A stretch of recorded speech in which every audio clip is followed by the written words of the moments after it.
All right, everybody. Here we are. Oh, that's a little too low.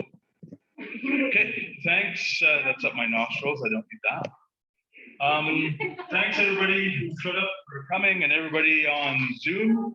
The Zoom people, put your hand in the air if you can hear me. Hey, that's more than last time. So we're going the right direction. Just one note that I've got, actually two notes. If you go onto the website, if anybody hasn't yet, take the survey. It's just a 3-question thing, just for fun. Do the survey. We can look at the results later. So far, only 7 people have done the survey, so it's not much of a survey. And the only other thing I have to start off with is membership dues are ready. So we do have a bunch that have paid. Jesse is working on getting the e-transfer function set up. So that's another option we have besides PayPal and in cash. And we'll be able to do the e-transfer hopefully later this week. And $60 is your annual fee. And of course, that gets you to all kinds of good things like wonderful discounts at McBain, access to our website, to our Facebook, all these lovely presenters like we're going to have tonight, and outings and all kinds of competitions and things, which leads me to Connie to talk a bit about our competitions. We have to talk close to that microphone as well. Okay. Or they won't hear. Hello, everybody in the room and people online. My name is Connie, for those of you who do not know, and I am the competition director. Me, without my mask on, so you know what I look like. So anyway, I want to say welcome to the new people. For those who do not know, we have 2 competitions a year, one in winter and one in spring. And so I just want to chat with you guys a little bit about that, so you have some information. Because of the way things are, we are going to do a digital competition again, like we did last year. We just aren't able to do printed images, and sadly, we most likely won't be able to even have a banquet together unless things dramatically change. So it looks like we'll be having our awards banquet online again. But that's okay, it was fun, and I just want to encourage all of you, even if you've never done a competition or you're afraid or new or like, oh, I don't know what to do, it's just really good to participate and be, just participate with the club. We're not experts, we are all various different levels of photography, and it's a really great opportunity to hone in your skills and see what people think and get some ideas and tips and just to help you grow as a photographer. So some information on dates and categories.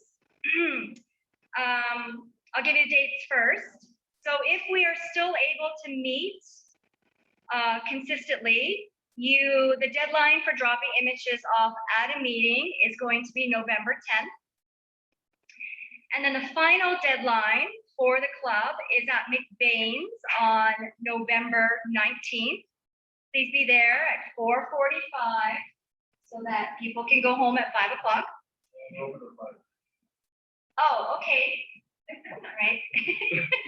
We'll just stick with 4:45. Judging is going to be December 1st. I haven't talked to judges yet, but I will hunt you down. Don't worry about that. The banquet is going to be on December 15th. Like I said, most likely Zoom unless something dramatically changes. These dates are online on our website already, so feel free to go and take a look at that. Also on our website is an updated competition page with the information I'm about to share, plus more stuff. So I encourage you to go. And if you haven't been on our website in recently, please go. It's really changed. Mark has done a fabulous job at upgrading it and making it look really good. So I want to encourage you to do that. So with regards to some categories, we have a creative composite category, and our theme is going to be coming to a theater near you. Create a composite movie poster with 2 or more of your images composed into one image, showcasing a movie theme of your choice. Now, clip art will be allowed. However, you have to have at least 2 photographic images that you took. And of course, those images have to be submitted at the time of the competition for me to see and review. The President's Choice category is called Freedom. Although none of us feel that way, you will get creative and take an image that you feel describes that. So having said that, are there any questions? I don't know if you people on Zoom, if you're able to connect, talk to me. If they, okay. Does anyone on Zoom have any questions about that? Nope. Anyone in the room? Are you going to send us an email? Yes, thank you, Lori. Lori asked if I was going to send an email, which of course I will send out an email to everyone in the club with all of this information as well. Anyone else? No, great. Happy shooting. Please feel free, or I encourage you, like I said, to go to the website and get a full list of all the categories so you can participate. That's it. So, Mark. All right, thank you, Connie. Should probably mention that the movie poster should be PG-13 and no restrictions. Yeah, as per the competition. Yeah. So No nudity keep it, allowed. no nudity in your movie posters. I just had a look on Facebook and we don't have a winner on my Where Am I Now? So yeah. So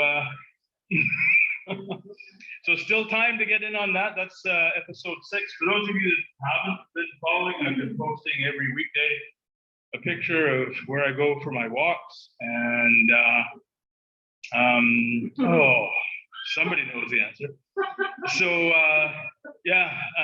yesterday's was a tough one. It took a while to get that one, but that was at some little rock garden down at the Canada 150 Plaza there. So now I'll, if Judy, if you can talk, you can introduce Ehren and we'll get on with the presentation. Okay, I'm on Zoom too. So everyone, it's our pleasure to have Ehren Ackerman here this evening and his travel partner, Darian Cannard, if I'm pronouncing that right, Darian? Okay. And Ehren's in Edmonton, Darian's in Vancouver? Or no, where are you? I'm in Warfield near Trail. Near Trail, okay, you're in Yeah. BC anyways, Yeah. Okay, so Ehren, or Darian and Ehren have traveled 3 provinces for abandoned buildings, Saskatchewan, Alberta, Manitoba as well? Yeah, we've traveled quite a bit. So Darian's also a worldly traveler. So she's got some of her images in the presentation for you guys on that too. Great, yeah. And one thing interesting about Ehren that I found out is I don't know if you still do it, Ehren, but you were or are a paranormal investigator, which not many people are that, I don't think. So that probably led you to some abandoned houses, I'm thinking. So anyways, without further ado, take it away, you guys. And I'm looking forward to this presentation. Thanks. Thanks, Judy. I really appreciate you having us. And Mark, thank you for the invite. This is fantastic. Those of you who don't know me, I used to work with Mark back in the day, back in our electrical travels. So in the long run, it was very nice to hear from him again, and be able to actually chat with him again. He's one of my favorite people in the world to actually hang out with. So you guys are lucky that you get to hang out with him all the time with this. Yeah, I'm Ehren Ackerman. I guess we can kind of get into it a little bit. Darian Cannard is my travel companion. We've been traveling for almost, actually, you know what? It's a decade next month. Yep. It's the first road trip. That's how it actually worked out. So 1 decade next month is the first time we actually road trip together. So it kind of worked out super sweet that we get to do this as it. And I do apologize, I'm a little bit nervous too. Don't normally do a lot of presentations, especially on photography. Photography is something that I've just kind of usually enjoyed doing myself, and it's been nice to chat with a few people, but I've never done anything quite like this. So hopefully I don't disappoint. So yeah, I guess I'll get on. Darian, do you have anything you wanted to comment before we get going here? I think you covered everything there. Perfect. We said anybody with access to a keyboard, if you feel free to type questions in the chat. And if you can't remember them to the end, we'll try to address everything we possibly can in the end. And the people in the room, I guess you got to do old school, but whatever works, you know. So yeah, so just bear with me as I try to figure out the technology here, and I'll figure out how to share our presentation as well. So hopefully you can see that. Is everybody able to? Yeah, we're good. Perfect. Sounds good. It's mostly just a bunch of pictures, so we didn't actually do a lot of writing. We wanted to make it somewhat simple for everybody on here, and we'd rather have a little bit of a conversation about stuff. So, haunted and abandoned photography, and you are very right. This is how we kind of got into the whole ordeal. So, here's a little bit about me. I'm a husband, father, and to a teenage daughter and a 19-month-old son. So it's been fun during a pandemic, that's for sure, especially in our small little house. I collect antiques and oddities. That's the other thing. So in regards to the paranormal, I also collect pretty much any antique that makes you go, bleh. So I've got everything from human skulls all the way to wet specimens of animals and pretty much any medical specimen you can see. And it comes in handy for props in a lot of photography as well. But yeah, that definitely stemmed from the paranormal. I'm a personal assistant to the elderly specifically, and lots of people dealing with hoarding disorders and addictions. So that's what I do by day. Not quite what I used to do with Mark, but things change a bit outside of that. I also first gained interest in photography in grade 10 when I won a competition in my school with a disposable camera. I was laughing. Everybody went out to go snap pictures with all their expensive whatevers, and I just went to the gas station and got a disposable camera, and I ended up winning the competition. It was pretty good. I had a lot of fun. And let Darian introduce yourself here. Oh, it's a new picture. So I'm Darian, and yeah, we both obviously started doing photography with the paranormal, and it kind of grew from that. I've traveled to 17 countries. 16 of those have been solo, and that's a big passion of mine. I bring my camera on all of those. First picked up a camera at 16 and used the first camera actually was a Holga. Anyone ever used a Holga camera? Got to actually develop my first set of film in a black room. And now living in BC, my main kind of activities that I do are mountain biking, photography, rock climbing, and disc golfing. So I keep pretty busy. And then I also work in the forestry sector in BC. So I'm all over the province generally. So it's a good way to explore. Pretty good. Yeah, she's traveled quite a bit more than I have. I haven't really left our own country too much, but we're kind of a little bit polar opposites, which is why we travel so well together. All right, so here's a little bit of a history. In 2008, I founded the Edmonton Paranormal Society. So that was kind of what I wanted to do. And the whole idea was I didn't want to be a ghost hunter. I wanted to talk to other people about their ghosted stories. That was the whole idea. So I actually started 2 social clubs, and that was kind of the idea to get to know, hear more stories. So I've talked to thousands of people about their ghost stories in and around Alberta. So that's been definitely fun. But eventually evolved into a team that wanted to do the ghost investigations. So combined, we had about 10 volunteers who would run around and do the actual investigations. We stuck to specifically mostly people's homes. But we did over 70 cases while I was the president. So we're quite busy over those few years. And then the team kept going after I resigned. I was going through some personal stuff, so I decided I was going to step back and let the group continue to do its thing. And it kept going until about 2013. Or no, just wait, 2016, if I remember right. Oh yeah, here you go. I wrote it here. So yeah, we were in certain things you could cut. I guess I could read the slide that I spent the time on. Yeah, no, it actually worked out pretty well. We've been printed in Edmonton Journal, Edmonton Metro. I was in the Globe and Mail, so that was super, super nice. And I ended up being on TV once, so that was kind of fun. I wouldn't do it again, but it was fun. And a bunch of podcasts for sure.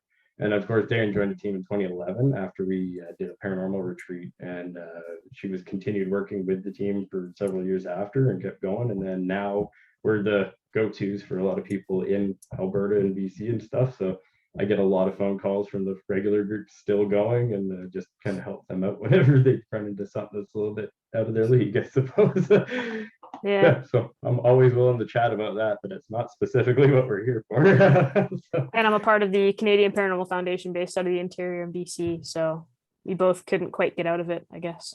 Yeah, it keeps coming back. It just is what it is. Yeah.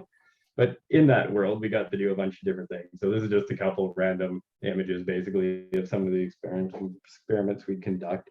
Like when we were doing the investigative team, we had, I don't know, a CCTV system with 4 surveillance cameras, and we probably had about 8 other handheld cameras and all sorts of stuff. So it was framing was a big portion of what we did, and a lot of night photography, because ghost hunting typically doesn't happen in the light, but you can. So we did things like live feed continuous loop photography, just basically where you aim a camera at its own source and watch it loop, and then you could snap still images, and usually you can kind of get some images or things out of it. And I guess the theory is that you can capture some sort of image of something passing through those fields. And then the Gansfield experiment was one where we all put ping pong balls over our eyes, and we sat in the dark in a haunted place, and you basically tried to get them to interact with you a little bit while you're snapping pictures and stuff. So we've done some fun stuff. Not stuff many people would typically do, but we have some stories out of it. So outside of that, so as you can see, the paranormal retreat was in 2011. That's actually the River Lodge retreat outside of Stony Plain. So I don't know if they're still renting it out. You used to be able to rent it out, and it sleeps about 22.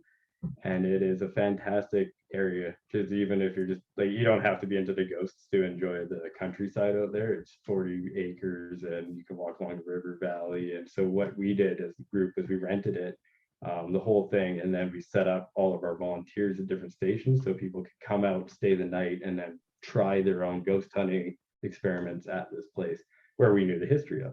So that's actually how Darian kind of started joining us, was she came out, and then she became a full-on investigative member of the team out of that, if I remember right. Yep, that sounds right. Really nice fall photography out there. All the colors. I remember that the river valley is beautiful. You can see for miles out there. So it's a good if spot. you ever get out there, I think Wolfgang still owns it, and it was fantastic. It was really cool. It's just serene. And then that's what stemmed our road trip. So the idea was we just decided to get a car. We were living together at the time, and we just decided we were just going to go where we were starting. No, we weren't living together at the time. We were just hanging out. Yeah, So, we were just hanging out. We ended up just going for road trips, and that was kind of the idea. We started looking for ghost towns, and trying to keep our ears to the grindstone about any story or place or rumor or anything we kind of could, right?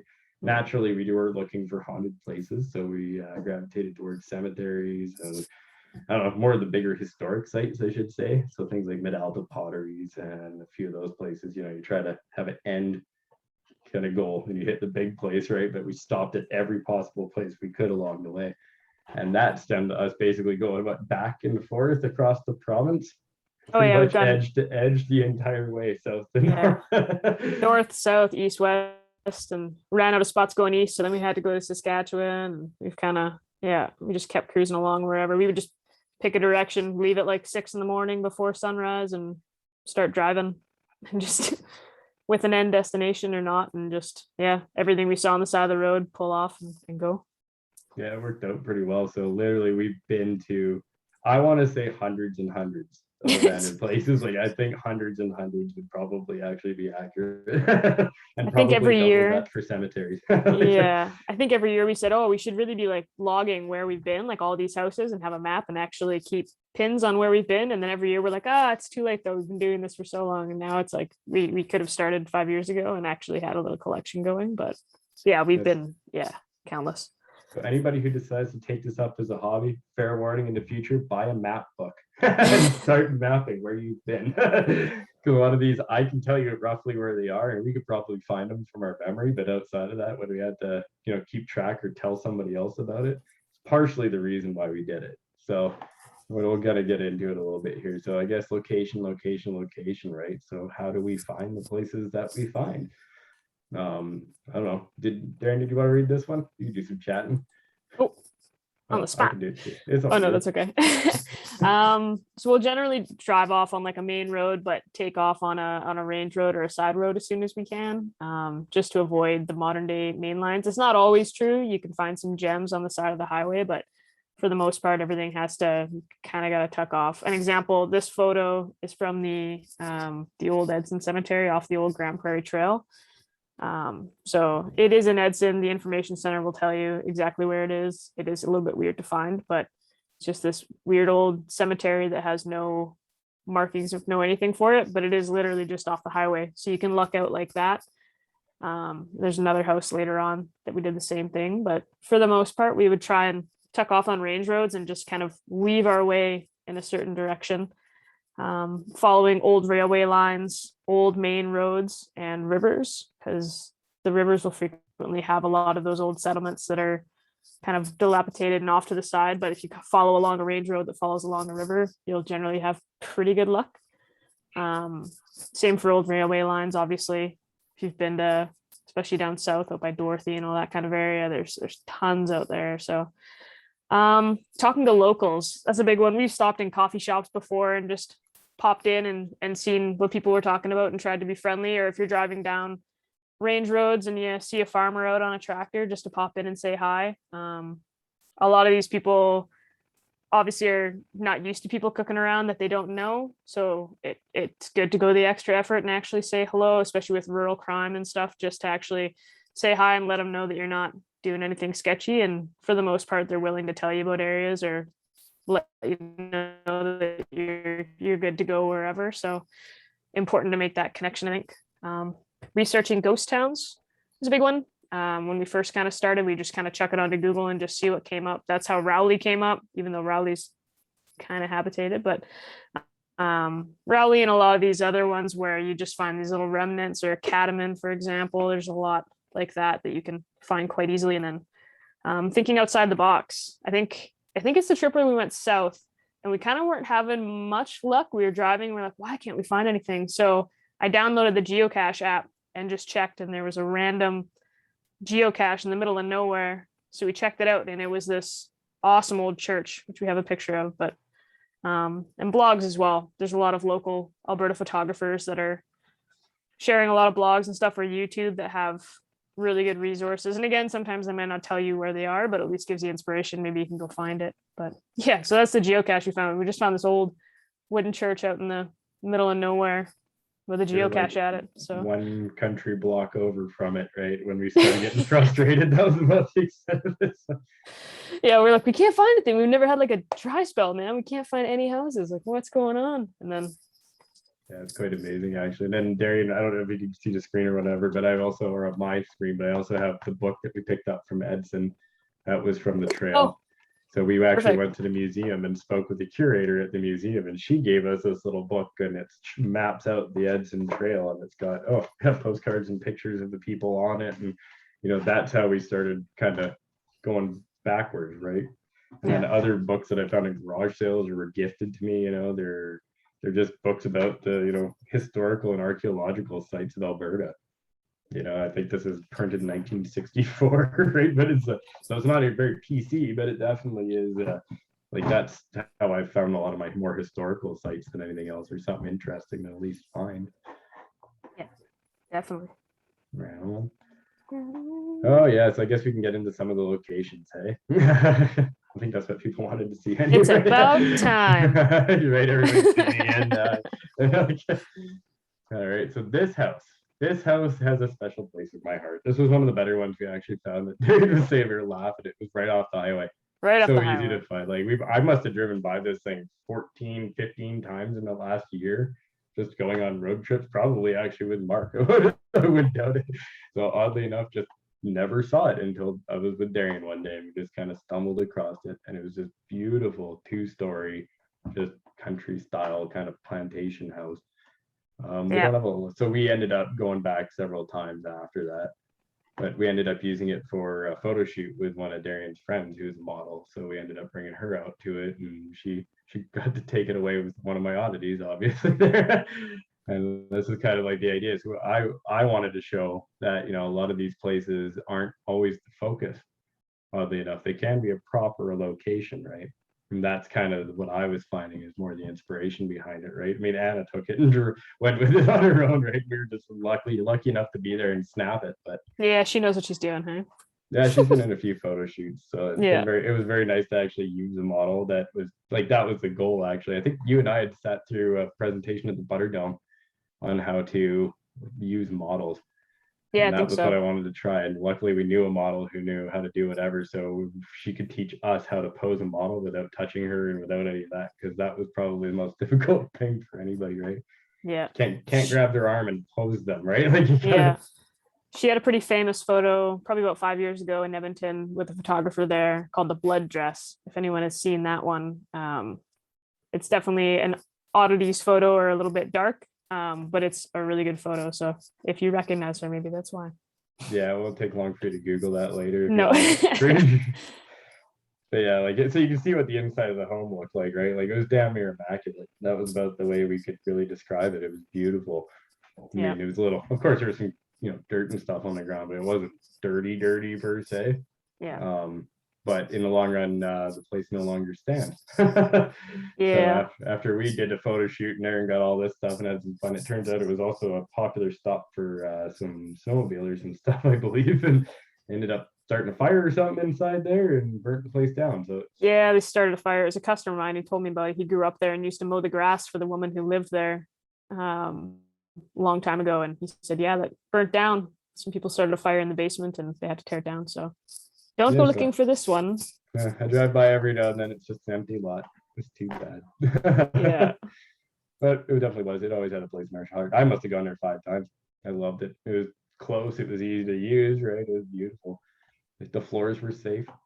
Oh yes. So another good one, right? So we'll we won't explain exactly where all of these places are to you, and we'll explain that a little bit later. But for the most part, this is a rural abandoned hospital out in, like, I guess, northeastern Alberta.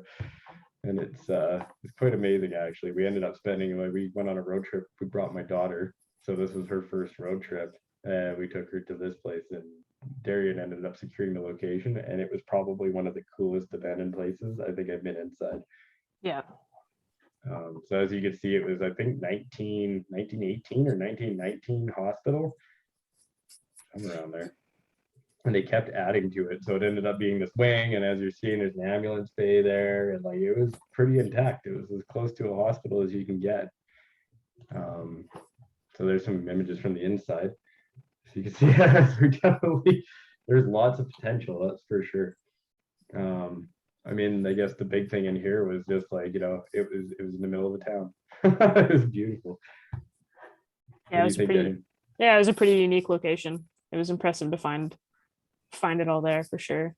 Yeah, you don't find many intact large locations. Like you'll find a lot of abandoned homesteads, barns, things like that, but rarely do you find so I know of an elementary school and a hospital. Those seem to be the biggest places in Alberta that I've been able to find. Yeah. So these were the finished products, right? Like clearly it's kind of what we were looking at the time, right? But I mean, the table was still there, the x-ray machine was still there, all the slides were still there, the radiators. We climbed into the attic and we found, was it like the original deathbed that must have been in the dining room up there or something? It was made I don't know, it was like an old gurney that was tucked up in the attic. Yeah, and it had a drip tray around the neck, so I guess it must have been to tilt upright and drain people a little bit, so that was fun. But yeah, it must have been forgotten about. It was heavy, I couldn't even move it. And then that broken glass was inside the chapel. So the chapel still had all its pews and all of that. So it was quite an amazing spot to shoot. Yeah, pretty lucky to get in there. And there's your Saskatchewan trip. Saskatchewan. Right? Yeah, there's go ahead. No, you have that, or you. Oh, there's a slide later on that shows the goal of the trip, and we were just hitting everything along the way. But I don't know if anyone shot in Saskatchewan. This is the first time I'd ever really driven through and gone on an adventure style trip through there, but it was really odd that it's like you cross the border and you just suddenly knew you're in Saskatchewan because there's no stop signs, there's no yields, there's no street signs. You're just in like a no man's land. But we were driving on a road that was just like a 2-track road through a guy's field, but it said we were on a range road. And then we just saw the chimney of the house, which is on the right. Just saw this chimney peeking out over over a little cluster of trees, and it was this beautiful property with the house and the barn and a garden still. Like it was such an awesome find, just seeing it like peeking through the trees. I don't know, I think we were like giddy little schoolgirls when we saw it. We got super excited. Yeah, it really looked like a Viking boat had been turned upside down. Like that's the way the ship or the house looked. Like it just was. Yeah. Yeah, the roof was like this weird slant, and it wasn't actually a level roof. It was kind of up on an angle like this. It was like Tim Burton drew a house and some guy in Saskatchewan built it. It was really unique. Yeah, it was big and cool though. But inside, I don't think we don't have a picture, but inside the floor was completely gone. So Yeah. all the cupboards were still stuck to the walls, but there was no floor, so we couldn't step in. But it was the Yeah. outside was still standing, so that was kind of interesting. Yeah. And then this is beautiful. I don't know if any of you guys know what it is. I didn't because I don't know. We never grew any of this growing up, but it was autumn because obviously, and it was swaying in the wind almost like it was underwater. So the whole thing looked like, and I likened it to the Lorax in Yep. Dr. Seuss, right? Yeah, but it's just like it's soft and feathery, right? So I decided I was gonna grab a stalk of this and bring it to a greenhouse here when I got home. So I went to grab the base of this thing and I pulled it out and I immediately knew what it was. And it was an entire field of asparagus that had gone to seed. Like it was taller than me. It was a whole bush. It must have taken up the entire garden. Right? And somebody just 60 years later, the garden had been overgrown by this beautiful, soft bush. So Another I good would example yeah, it of was amazing. of going for a house and then just getting really excited over a bunch of plants in the back because we're like, what is this? It was like a forest of asparagus. It was amazing. I'd like to say I'm more of a photo, a focused photographer, but really it's like you go for the adventure and you find, as long as you're open, you find so much more interesting things. Hmm. So here you go. The bottom right is what we were actually going to look for. We had heard about this abandoned nunnery out in the middle of nowhere, nunnery, right? I think so, yeah. Yeah, and it was a whole community. So it was like there was like a town built around it where the nuns and the priests and all that would live, right? And they would treat people in this hospital or nunnery or whatever it was. And it turns out when we got there, it was being completely redone into a rehab facility. So it was being repurposed, and it was actually that's why it was under construction. So we actually didn't get to go into the abandoned place, but these Mhm. two other places were places that we saw along the way, right? So really, we ended up getting some good shots out of the whole thing, and not going to see. Well, we got to see what we wanted, but got a little disappointed on that one. But the rest of the trip was so amazing, it didn't matter, right? Yeah, it was good. Oh, Saskatchewan. Right? Oh yeah, the ethics. Here you go. You want to read this, or you want me to go over it? Oh, go ahead. All right. Okay. We like to do some ethics. That's kind of our idea, right? Like, we got into this after doing it several years. We kind of learned a few things, and some people have taught us what they've learned along the way too. So a big thing is obey all posted signage. No trespassing means no trespassing, and that means the farmer or owner will not appreciate it or it's not safe. And that is that's a big deal. Try to contact the property owner whenever possible or speak to surrounding neighbors to be respectful. We've done that where we see a really cool place and it looks too good to be true. So we'll go knock on doors around or, like try to find the owner. Usually the farmer lives right by, or, at least the owner next door knows by, and they're just happy to know that what you're doing, and then that they don't have to come out of their house for a bit, right? Yeah. And yeah, especially in the rural, they get a little aggressive and rightfully so sometimes. Yeah. So the idea is to respect the farmers and their livelihoods, right? So if you are allowed on the field or you get to go out there, just make sure to walk between the rows of crops. Try to walk around the edges of the farm if at all possible, just because it's their livelihoods, right? If you run into a homeless person, this is something that nobody ever would have taught me when I was kind of coming through. We've done that a few times where we ended up, you walk into somebody's living space without realizing it. Yep. Big things just to remember that, that's their living space. So the idea is, back out. Sometimes I'll leave a 5, something just to help them along and thank them and whatever. But usually they like to pretend they're not there and hide away and whatever, and you just stay away. But it is something that, especially in urban areas, if you get into that a little bit more, you'll run into more, I guess, addictions and issues like that. So it's something to definitely be aware of. We've never had an issue. But If you do start doing it overseas, try and have a couple sentences in the local language that lets them know that you're not a threat of any kind. I ran into someone in Italy and I had to bust out my best Italian, which was very subpar. So it's have that respect down too, just to understand that where you're going, it might be different.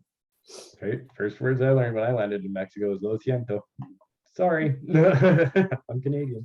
Like a proper Canadian. Also, don't take anything or damage any property.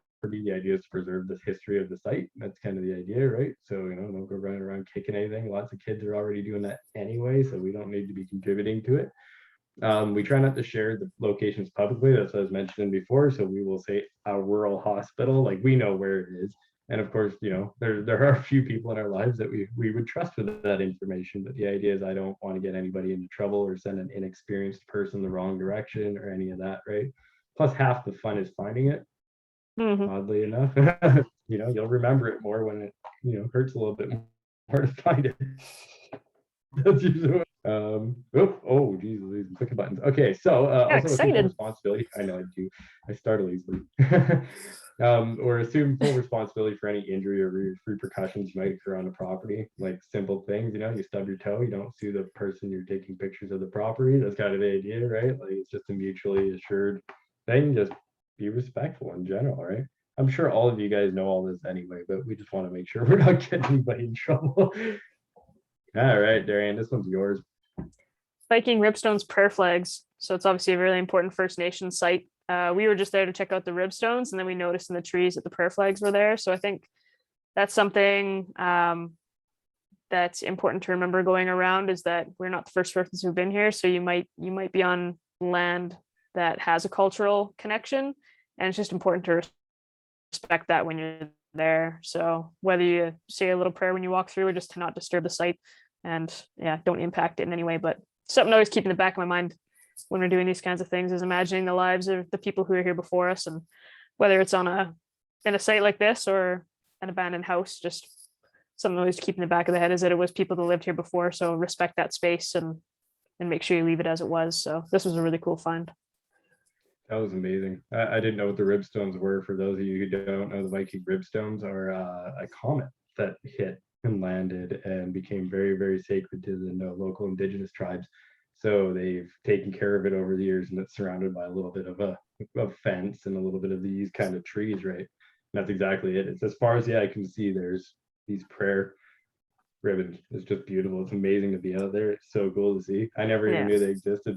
Not haunted or abandoned as far as I'm concerned, but cool. So it's interesting. Have to throw it in there, right? Yeah. We did go to several haunted and abandoned places on that trip, and we found a mummified cat at one of them. So there you we go. Don't have a picture of the mummified cat because we thought that might be a little bit excessive. Try not to disturb too many people. yeah. It was an If you interesting guys find. ever are interested, I can always break out Norma a little bit later if you'd like. I did make sure to bring. Yeah, I have 3 skulls in total, and 2 of them are Norma and Norman, so they're paranormans. So, oh yeah, so Crow's Nest Pass. So figured we'd go the low hanging fruit, right? So anybody trying to kind of get into this whole thing, Crow's Nest Pass is a fantastic place to go. I'm sure lots of you in central Alberta have probably been down to southern Alberta a little bit more than us northern Albertas have. But I had a blast down there, just even finding the abandoned sites. Like it was quite amazing. It's a fantastic place for photography. If anybody ever gets down there, like every place down there is historic. And then, yeah, these abandoned places are just everywhere. So it really isn't hard to find. And it is a good little trip to go on with a friend or a loved one. And I don't know, that's a good starting one. We're up in the north, so this was quite the hike for us to ever get to. So we had to kind of start with the abandoned farmsteads, whereas I would probably, if I was in southern Alberta, start this way. Get my motivation up a little bit, right? At least you're finding stuff. Oh, there you go. I'm sure many of you are familiar with this location. It was such a cool church to find, so we thought we would just chuck it in, but not quite abandoned or haunted as far as we know. But it was just so unique driving into that town. And that massive blue church on the hill. We're like, where are we right now? And the Velociraptor Museum. Yeah, the Creationist Museums. Yeah. It's quite interesting. Spot. Yeah, it is. I was going to say, like, churches are usually well, I know like churches we add a lot of churches to our presentation, but in the long run, churches are our go-tos. I mean, usually if there's a church, there's a community. It really is that simple, right? And we've joked a few times where we drive into towns and you yell, where do you keep your dead? Because it's about the best way to, like find the historical sites, right? It really is. Yeah. And usually there's somebody there who knows the history of the town, at the very least, or a plaque or something that'll get you going, right? So I guess that brings us to the safety. I guess do you want me to do this too, or you want to do that? Oh, I can do this one. Cool. Watching for nails around buildings, collapsed or not, actually. They're just everywhere. Watching for open wells. The old windmills are a good indication, or fenced in areas that seem to be around nothing. I grew up on a farm and we had a cow fall down the well. So it's like anything can, and it's not a good time. So that's definitely probably one of the bigger, more serious ones. Carry appropriate clothing for the season, whether it's wearing like steel-toed gumboots or whatever. If it's dumping rain on you in the winter, making sure that you have warm clothes, because trucks can get stuck when you're driving to and from places. We've almost had that a couple of times, and we're out in the middle of nowhere. So making sure that you're prepared for that. Doing a walk around of the house, because if you walk into the front part of the house, but you didn't walk around the back, and the actual floor might be gone, or you can see a sag in the foundation, stuff to watch for to make sure that it's at least appears to be safe on the outside as an initial check. But it's definitely an important one. If you're unsure, stick to the edge of the floors and don't trust your steps. Do a little lean and, tap your weight and see if it's going to hold or not. And especially be careful on the stairs, because a lot of times they're free floating, even though they look like they're attached. Just make sure that you're watching and being cautious on the stairs for sure, especially going into the basements. Travel with a partner. So me and Aaron go out all the time. He brought his daughter last time, kind of trying to pass on the road trip tradition, but we've always made sure that you go with somebody, because again, you want to make sure that someone's got your back. And watching for wildlife, possibly not super common, but it can happen. So don't get stuck, or if you're opening up a cupboard or something in a house and there's a bird in it, or you never know. So just, something to keep your eye on. That's very true. We've also walked into a couple of coyote dens that were not inhabited at the moment, but definitely possible. Yeah. So no, that's for sure. Good job. As you can see, here's a good example of a floor that I wouldn't trust. So it does happen from time to time, but it's a little creepy. Luckily, a lot of the old homes, it's really just a 4 foot, 6 foot drop, but still you could seriously hurt yourself in some of these places, which is why it's very, luckily we've been in the hundreds and we kind of know where to trust our step, but it's still one of my biggest fears that we're going to go up the stair or down a stair, and that stair is going to be gone. And that'll probably be the time you hurt yourself, right? So we got to be super careful every time we go out. Yeah. And the same thing, barn board isn't really held very well, right? So it's it's nails, things snag. It just is what it is, right? So we don't wear any loose fitting clothing, and you kind of get into it a little bit later in here too. Yeah. Oh, there you go. Darian's picture. This is one of my favorite houses. I think just the old slatting was really cool. It was a really fun house to hang out in. I think we were there for probably longer than we thought we were going to be, but it was a really cool house to photograph. So just wanted to share that one. Yeah, you can see the plaster peels away from all the slatting and everything. Yeah. It's really neat to see the generations. Now I can walk into a house and I can almost tell you what year it was built, or by what nationality sometimes too, because that's a little bit different. They bring their own styles. And that's something that's just really neat to see the way these places are get reclaimed by nature sometimes. We have a few in here for sure. I think we get to a few pictures. Yeah, there's a few. As not always the safest place to come, especially not mobile. So I ended up, I broke my ankle a few years ago when I was, skateboarding. I want to say skateboarding. I was going down the hill on a pink child scooter. But outside of that, it was, I'm going to be honest about that. Either way, I ended up. Wasn't in a house. Wasn't in a house. No, we ended up, but we decided we wanted to get on a road trip right after eventually. And it was hard. It was hard maneuvering through a lot of these places when I was limited mobile. For sure. Darian was much more limber and able to climb in and move around and stuff like that, whereas I had to find a way to walk through or I couldn't get in. So it definitely is a little bit more hectic. Yeah. Oh, okay, this gets us into it. So the proper PPE, I'll go on this one. We try to, over the years we've learned kind of thing. Luckily I've worked in, situations where we've had to be on some work sites and stuff like that. So that's come in handy. But boots or steel-toed boots are pretty much a must-have.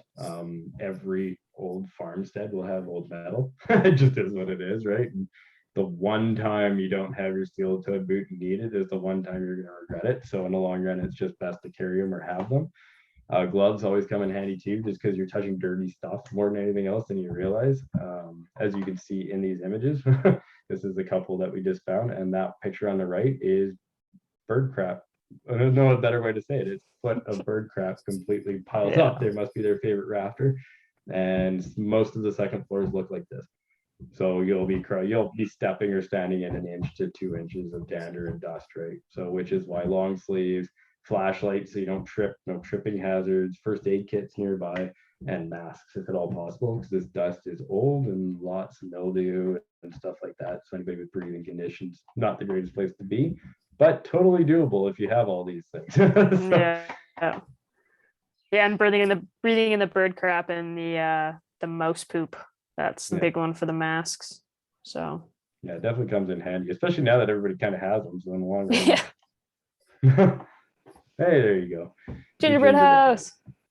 Yeah, I don't know. We found this house and it was just like someone went through a lot of effort just to paint it to make it unique. But again, just one that we thought was worth sharing.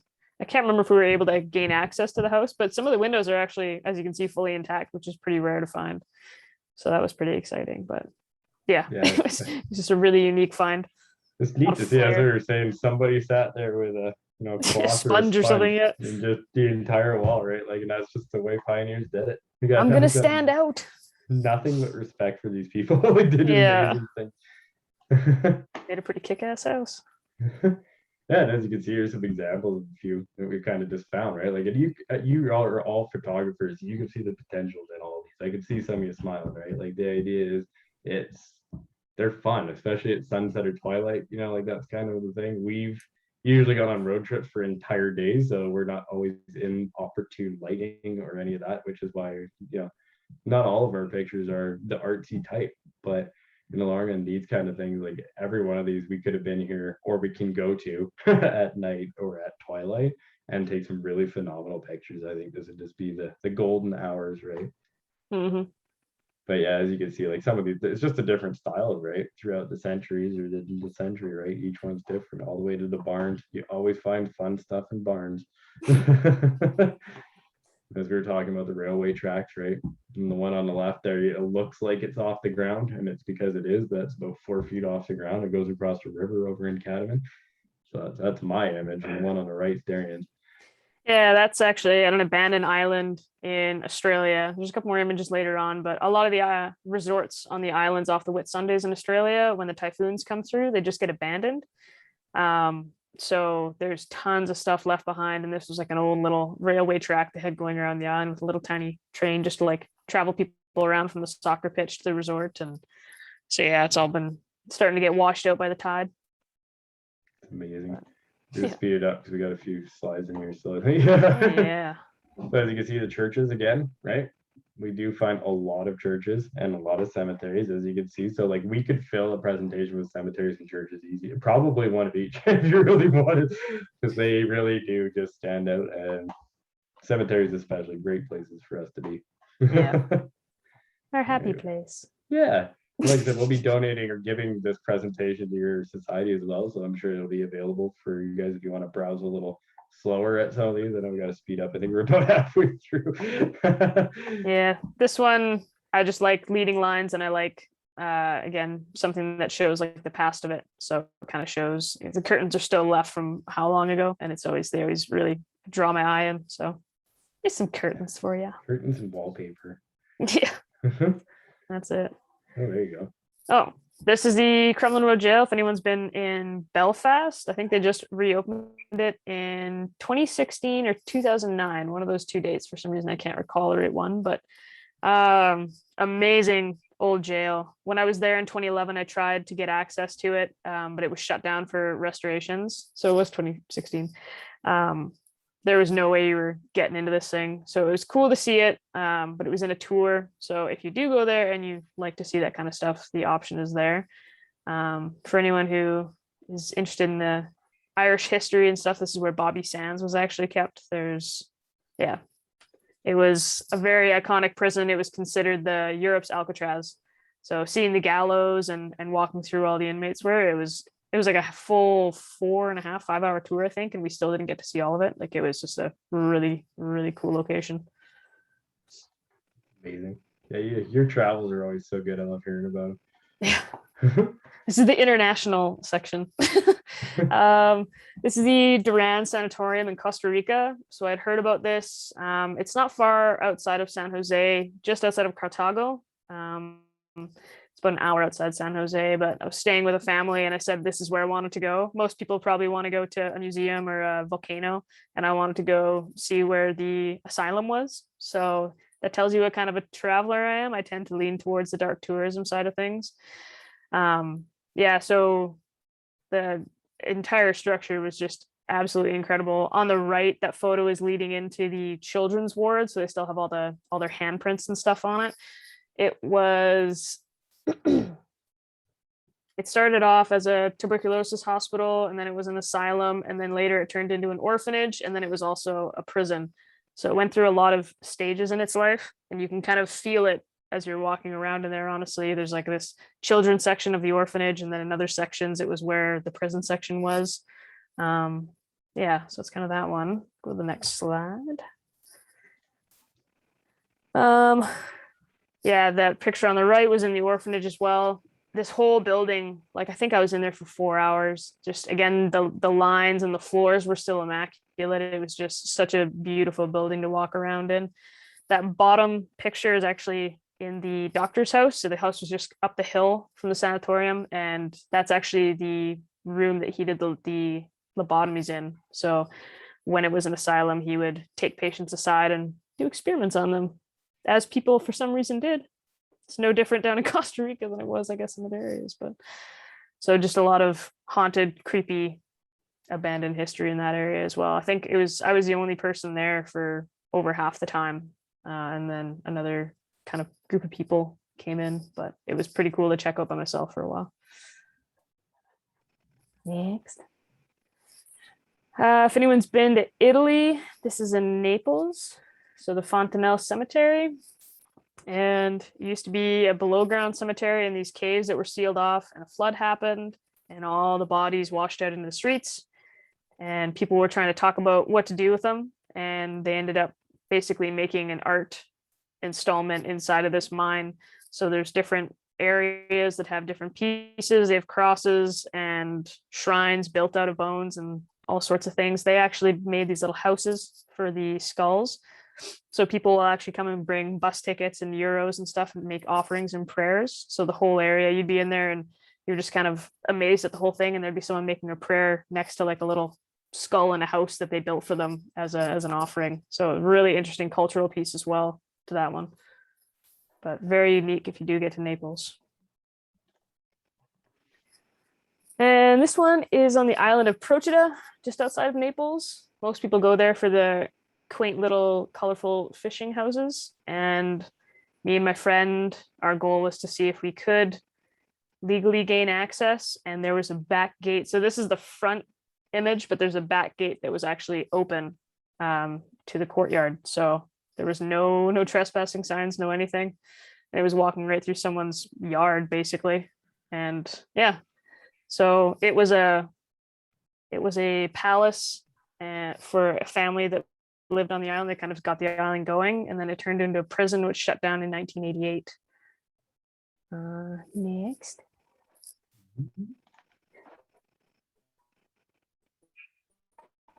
Thank you. It was unique because pretty much everything was left behind. The prisoner's job in this prison was to make mailbags. So there was rooms full of textiles and beds, their clothes, pretty much everything was left. And I think there was 7 or 8 floors. So we were in there for 7 or 8 hours. We found a padded room, whole 9 yards. It was a really interesting one. I like, again, when you kind of can think of a story for an area. So seeing the pants and a coat hung up on the racks, probably from 1988. It's just interesting to think that was someone's last day there, and they finally either were getting free or just transferring over to the other prison. But it's there's definitely lots of stories. They actually left all the prisoner logs in this location. So there was a room in one of the side rooms from the main entrance, and it had all the books and all the names of people who had been transferred in and out of the prison, what years, the whole 9 yards was all there. It was really fascinating. Yeah. Oh, Australia. Okay. Yeah, this is another one of the abandoned islands. So I ended up sailing for a month when I was in Australia, and we would moor up to these abandoned islands. We would kayak ashore and basically just go exploring. There was abandoned like airstrips, pools, all the TVs and beds were still in the rooms, and soccer pitches. There was jet skis and pontoon boats. Everything's just left behind because the typhoon just wrecked them all, and they just abandoned it completely. So it was pretty eerie having like an entire island resort basically to yourself walking around. And the jungle is definitely, or the islands are definitely reclaiming it. So that was also a very interesting one. Hey, there you go. Hey, back to Alberta. Back to Alberta, yeah. So this is a little bit getting northeastern Alberta. So this is kind of saying, I was saying the same thing. I'm really happy Darian was able to come do this presentation with me. She's been worldly, right? Where, you know, in Alberta, we're fairly new to the world when we start thinking about it, right? So a lot of our abandoned sites aren't the oldest in the world like this one, but they're unique. They can be unique. So this was obviously a shop that we had found. And it was neat that it was all still kind of intact. So the whole garage was still intact. The service counter was still intact. All the parts bins with the parts locations and everything written on it, right? So it was actually kind of neat to be able to see. And almost the entire town was abandoned, if I remember right. I think it was like 1 in 5 houses in this whole town. So in the long run, it was pretty easy for us to go door to door and find some places. Oh, I guess our presentations go a little faster than I thought. Never mind, we're all good. We're doing So as great. you can, hey, Go so as team. not bad. I like it. So yeah, as you can see, we ended up like we have some adventures along the way, right? Like you were saying, it's not always necessarily the abandoned place that ends up, you know, where what we're doing. That's not always the funnest bit. So that Vilna Hotel there, that was the best burger I've ever had in Alberta. That's the best By burger I've ever had anywhere. That thing was insane. so It amazing. was made by a cow Yeah. that was slaughtered by the farmer next door. And like it was so insane. Like you bit it and grease came off of it. And it was huge and it was a perfect burger, right? So actually the far right there, that's also Vilna, the world's largest mushrooms. So it was kind of neat to be able to, you know, the things you get to see. We've seen a lot of the world's largest things in Alberta, that's for sure. Classic. And I can't remember the word of that shrine there. I'm sure it's written on it, but that shrine I drive by whenever I have to go up to Cold Lake. And I never actually stopped at it in the middle top there. Scaro Shrine. Thanks, Mel. Hey, there you go. Thank you. Yeah, I loved it. Like it was fantastic. And that was the same trip we brought my daughter, as you can see. So she got to see some very unique sites in Alberta that on that road trip that I don't think most of us would have, right? Like my first trip was a couple abandoned places, right? So it's quite amazing. And then the one in the bottom left there and middle on the bottom row, those are both Rowley. So that's the one that we can share a little bit because I think the town is inhabited by about 6 people, 7, something like that. If I remember, Yeah, it's a group of right. friends that bought it. I'm Yeah. sure you guys are aware of Raleigh as well. We'd like to go back for a pizza party, but Yeah, Thursday night pizza movie party. Yeah. Yeah. So they were like, they basically opened up the whole town to us and let us have at her, right? They're just like, yeah, just let us know when you leave, right? And yeah, so they opened, that's the bar that they've all contributed to. So they open that up every night and hang out and drink and do whatever. Then they all go across the street to the community hall. And like, you know, they have pizza nights and movie nights over there, and you can camp in the middle of the town during the summer, if I remember right. yeah, they told us some pretty funny stories. Yeah, right. And like the whole town is like really unique things. So they got abandoned train out there and all sorts of stuff. So if you're ever looking for a prop, it's a fantastic Yeah, it was place to go pretty cool. visit. And then the bottom right, you can see there, that's also Mid-Alto Pottery. So that's a little bit closer. I do have some pictures from inside there, but that was from quite a while ago, probably before I even really got into photography. So it's more just me on a tour, or we did our ghost hunting there at night, actually. So as you can see, we're getting to the end here. So this is my counterpart with her fantastic faces for photography, right? But we end up having a lot of fun. I mean, that's ultimately the goal, right? Like she's my travel companion, right? Like there's nobody else quite like her, and I just can't get over it, right? Like it's just I feel safer. I feel like I can be myself, and then we go over our photographs later, and we're sharing them, right? And we're just like I find them elated after our road trips usually. You know, like Yeah, I'm we'll be not out for like 12 hours and we're not even tired. We just get back and we're stoked about everything we found. And we'll talk about life on these drives and find a house and get focused on that and then talk about whatever. It's a little bit of like a therapeutic day as well. It just kind of gets you out. And yeah, we always come back way more energized than before. Yeah, well, like again, like I wasn't quite sure what to bring to the table at a photography society, right? Like I feel like I'm not the world's most technical photographer. I did a bunch of photographs for the Edmonton Dash Hounds social club. So I did I've taken pictures of thousands of dash hounds, if that helps, and I've done a couple weddings and a couple little things, right? But I just do it more as a favor and as fun. A few family photos, stuff like that. I don't tinker with a lot of my settings. I don't have a huge setup or kit. I mean, for anybody interested, I shoot a Canon SL2. It's just because it's the smallest SLR, smallest DSLR you can get. And that's just because I'm always crawling into tight spots and whatever, right? So the idea is it's light, it's small, and I'm not the richest man in the world. So all of my Canon lenses just fit to it. So I mean, I laugh. I don't even really use a flash. I'll use a flashlight and sit there with the flashlight and try to get the lighting done. And I do it like all old school, right? It's just I don't know. That's how I've kind of learned, right? Whereas Darian, I know she tinkers with her settings a little bit more, and she's Yeah, I not do a lot colorblind. more with the exposure and stuff like that. I definitely try and play around with that and try dabbling a little bit in night photography and stuff as well. But yeah, I enjoy trying to figure out what all the little buttons do on the camera. But also a lot of the times you get too much into that and it's I think you can go down a rabbit hole. But Yeah, yeah. there's no one brush to paint it all, right? Like really it is on location. You'll figure out all your settings basically. Like you guys all know what you're doing when you get there and what you want to accomplish. Again, I'm not a planned guy. I don't stage a lot like that. Those few pictures of Anna with the skull and stuff, that's the first time I think I've ever really tried. Yeah. For the most part, even the weddings I've done, I'm a candid photographer. I just try to get the right pictures at the right moments, right? I'm very good at getting the right moments. So I have an eye for that kind of thing. So I laugh. Even I was going through our pictures for this presentation, and half of my pictures are hinges or locks or door handles or macro photography. Or I'm looking at like, I bet you these people want to see inside of some of these places. And here I am staring at some corner and some wall. Like, it's not even like a lot of them were off my phone. So I'll make sure to provide my contact information, or Judy or Mark can give it to you. And like I said, if you want me to send you some more pictures or whatever, chat, I'm always happy to do that. Mhm. And then to say that you guys we'll give you guys a copy of this. I'm sure you'll have it so you can access it throughout whatever. So I think that's all of our, there you go. Hey. So we did all right. Hopefully that's all right for time, Judy and Mark. I don't know. Yeah, that was great, Aaron and Darian. That was just awesome. Yeah. What Oh. I think I could watch another hour of that. It was just wonderful. Yeah. Oh, perfect. Thank you. Yeah, if anyone has any questions, feel free to ask or email. When Yeah. is the last time you've had a road trip? Probably not for a while, eh? Or did you go? Just this year. Yeah, I came home, I think I had to drop my dog off. My dog lives in Edmonton. I live here because with my job I'm gone 50 hours of the week and it's tough to have him because he's older. I think I was dropping my dog off and the main priority was going on a road trip. So yeah, so that was the most recent one. That was the one with Aaron's daughter. We had a couple of pictures, that rural hospital we visited. Yeah. Good. Yeah. Have you got anything else planned in the future? Or?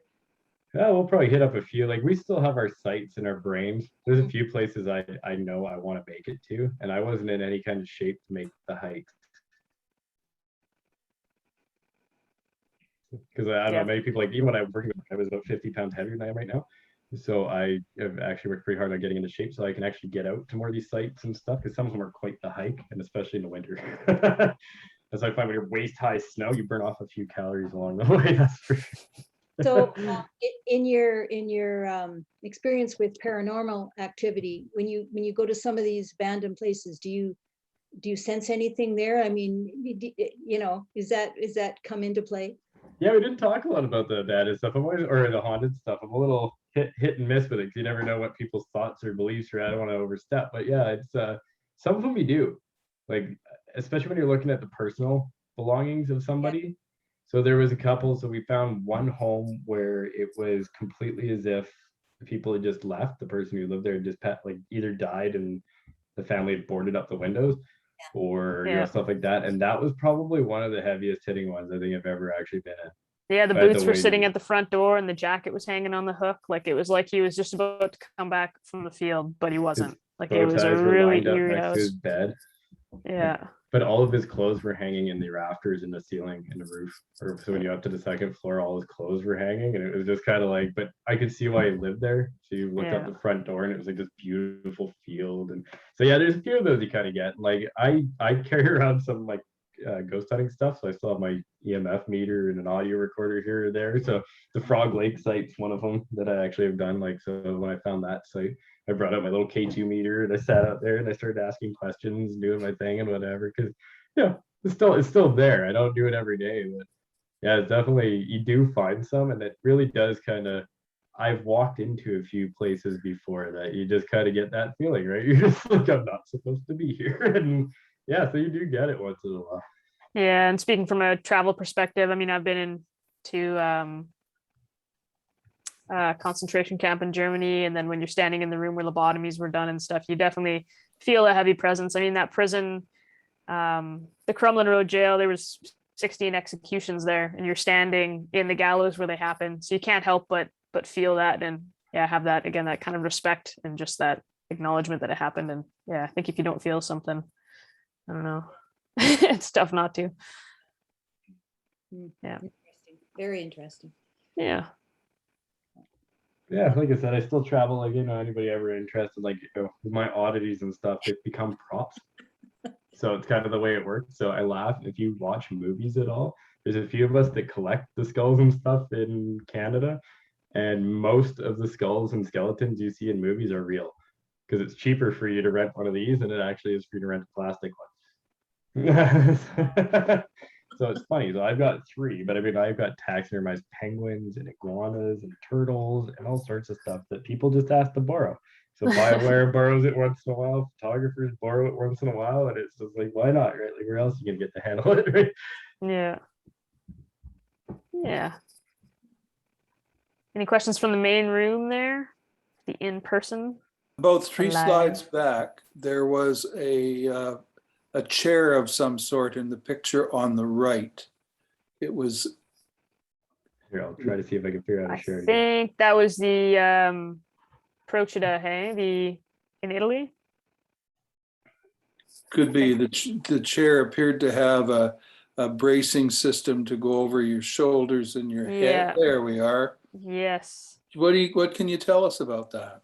I wish I knew exactly what that was used for. I feel like you could probably use your imagination, but maybe it's not the best. The funny thing is that chair, again, it's obviously a restraint chair of some kind. It had the best view of the Bay of Naples of that entire property. So you're sitting there and I'm sure you're being restrained. I don't know what they were doing to them. I don't know what it was for. But yeah, looking up through the window, it was gorgeous. You could see Vesuvius and the Bay of Naples, and it was absolutely gorgeous. So it was, yeah, very dichotomous. Yeah, I wish I knew exactly, but. And was that from its era as a prison? I believe so. Yeah, it was a castle owned by the family that originally inhabited the island, and then yeah, it was a prison for almost 100 years. So I think that was from its time. Everything we saw in there was all prison related.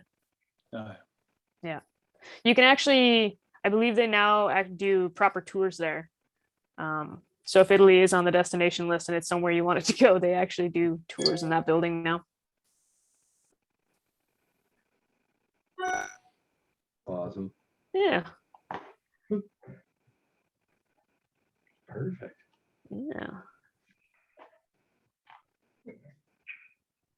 Anything anybody in here want to? No. Okay.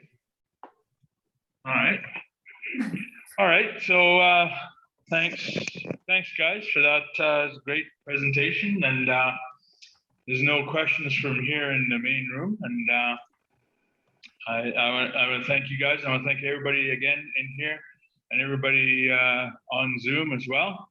And it seems to me that this went a lot better than the previous one where people had trouble hearing and some of the presentation didn't come across very well. But